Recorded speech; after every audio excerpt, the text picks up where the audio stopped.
Get the church out of education was the battlefield cry of a TD at a recent party political conference. The calculated demand was greeted with sustained applause. Last week, Father Brendan Hoban, in an article in the Western People newspaper, described people in their 30s as a generation in search of spirituality. In a world where so much seems so relative, this generation still sees the Catholic Church as too sharp, too arrogant, too packaged. Scandinavian countries are among the most secular in the world. Yet countries like Sweden and Finland and Denmark, though very secular in their disposition and character, are in fact obsessed with the liturgical season of Advent. The first Sunday of Advent is a big deal in these Nordic countries. Understated yet atmospheric decorations go up. It's acceptable to start eating gingerbread biscuits, and the first mulled wine is enjoyed. The argument goes that there is something in the Swedish psyche, best described by the Swedish word lagom, which loosely means not too little, not too much, but just enough. What this means is that things are allowed to take time, that good things come to those who wait. You might say, like a great pint of Guinness. In Sweden, an Italian saint called Lucia is integral to a Swedish Christmas. The legend goes that she wore candles on her head in order to have both hands free when bringing food to persecuted Christians in Rome. She was executed on December 13 in 304 AD, which explains why this day has become the day for celebrating her legacy of generosity and life-bringing.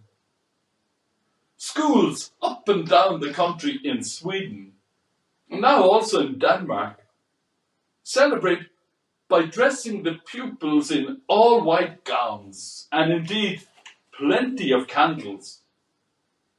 Many modern-day Swedes and Danes find it difficult to explain Lucia. Perhaps she just embodies something about social democracy that so many Scandinavians are nostalgic about. Intriguingly, the TD referenced earlier, who demands that the church is expelled from schools, considers himself as being from the social democracy political stable. I wonder, did this TD ever read our first reading from the book of Baruch, which urges us to wrap ourselves in the cloak of justice?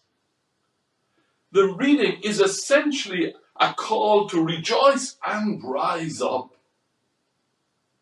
Oscar Romero, the murdered Archbishop of San Salvador, once memorably said, "Christianity cannot be thought of except in terms of relationships with other persons, sisters and brothers, in who we make real the comradely love that we preach."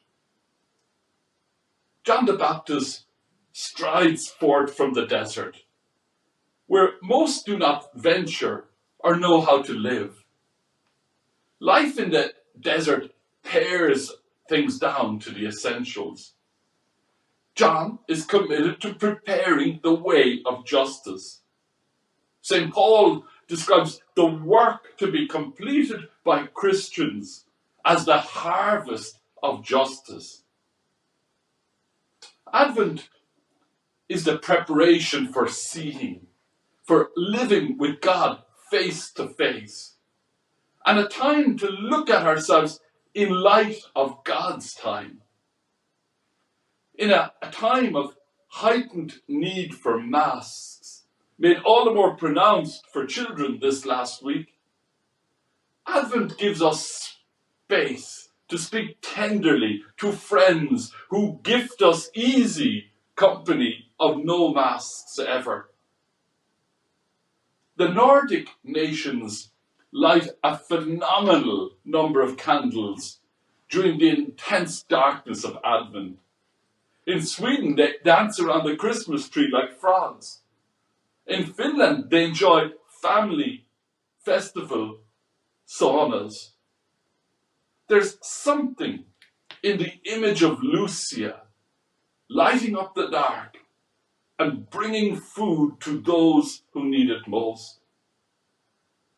Advent shines even in the most secular of terrains.